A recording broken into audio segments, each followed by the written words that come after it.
அனைத்து விவசாயிகளுக்கும் வணக்கம். நான் சுப்பிரமணியன், ருக்சோ பைடெக். இன்றைக்கி நம்ம விவசாய ஆலோசனை குழுவில் ஒரு ரோஜா செடி போட்டிருக்க ஒரு விவசாயி ஒரு 2-3 ஃபோட்டோ அனுப்பிச்சிருந்தார். சார், இந்த பூவெல்லாம் பாருங்கள் சார், ஒரு மாதிரி ப்ரௌன் கலரில் இருக்குது, ஒரு மாதிரி வதங்கனாப்பில் இருக்குது, இது மார்க்கெட்டுக்கு எடுக்க மாட்டேங்குது, விற்பனை தகுதியை இழந்துருக்கு, இதுக்கு என்ன சார் பண்ணலாம் அப்படின்னு கேட்டிருந்தார். அது நம்ம உத்து பார்க்குறப்போ அதில் என்ன இருக்குன்னாக்கா பேன் அல்லது செம்பேன் இருக்கும். கடைசியாக எப்போ சார் மருந்து அடிச்சிங்கன்னு கேட்டோம். அவர் ஏதோ ரசாயனம் அடித்தேன்னாரு.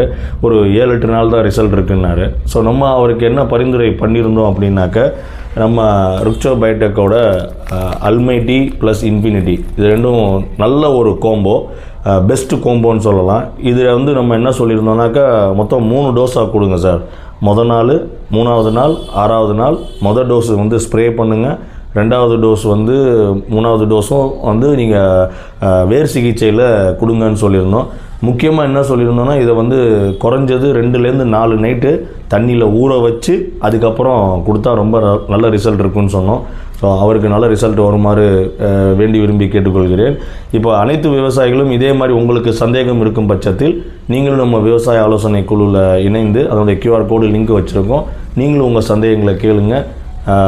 விவசாயத்தில் பெரிய லாபம் ஈட்டுமாறு வேண்டி விரும்பி கேட்டுக்கொள்கிறேன். நன்றி, வணக்கம், பாய்.